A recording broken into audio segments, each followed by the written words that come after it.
طوبی صدیقی جڑانا والا اسلم ایک غریب لیکن نہایت ہونہار طالب علم تھا۔ اس کے والد ایک معمولی سی دکان پر کام کرتے تھے۔ ان کی تنخواہ بھی کم تھی۔ اسکول میں اسلم کا ایک دوست جواد تھا جو امیر گھرانے سے تعلق رکھتا تھا۔ ایک روز اسلم کے والد سڑک کے حادثے میں زخمی ہو کر معذور ہو گئے۔ اگلے دن اسلم اسکول گیا تو کسی بھی کام میں اس کا دل نہیں لگ رہا تھا۔ وہ سارا دن پریشان بیٹھا رہا۔ اس کے دوست جواد نے جب اس کی یہ حالت دیکھی تو پوچھے بغیر نہ رہ سکا، اسلم کیا بات ہے؟ تم مجھے کچھ پریشان سے لگ رہے ہو۔ جواد نے پوچھا، کچھ نہیں، بس تھوڑا سا سر درد ہے۔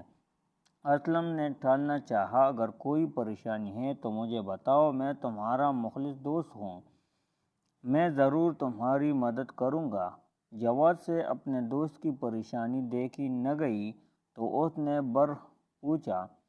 اسلم نے سوچا کہ وہ اگر جواد کو اپنا سارا مسئلہ بتا دے تو شاید اس کے دل کا بوجھ کچھ کم ہو جائے۔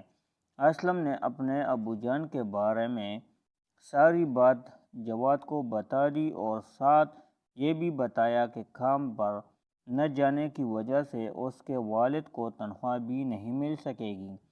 جواد کو اسلم کے والد کے بارے میں سن کر بہت دکھ ہوا۔ میرے دوست، تم پریشان مت ہو، میں اپنے ابو سے بات کروں گا، وہ ضرور تمہارے مسئلے کا کوئی حل نکال لے گا۔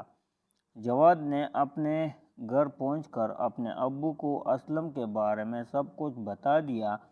یہ سب کچھ جان کر جواد کے ابو کا دل بھی غم سے بھر گیا اور انہوں نے اسلم کی مدد کرنے کا فیصلہ کیا۔ اگلے روز اتوار کی چھٹی تھی۔ اچانک اسلم کے گھر کے دروازے پر دستک ہوئی۔ اسلم نے دروازہ کھولا تو سامنے جواد کو اپنے ابو کے ساتھ کھڑا دیکھ کر وہ بہت خوش ہوا اور ان کو اندر لے آیا۔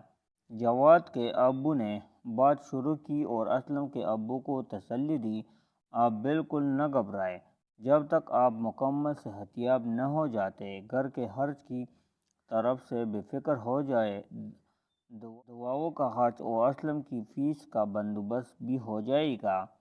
ہم کوشش کریں گے کہ آپ کے گھر والوں کا پوری طرح سے خیال رکھیں۔ یہ سن کر اسلم کے ابو کی آنکھیں آنسو سے بھر گئیں اور انہوں نے جواد کے ابو کا بہت شکریہ ادا کیا اور اس سے اسلم اور جواد کی دوستی مضبوط ہو گئی۔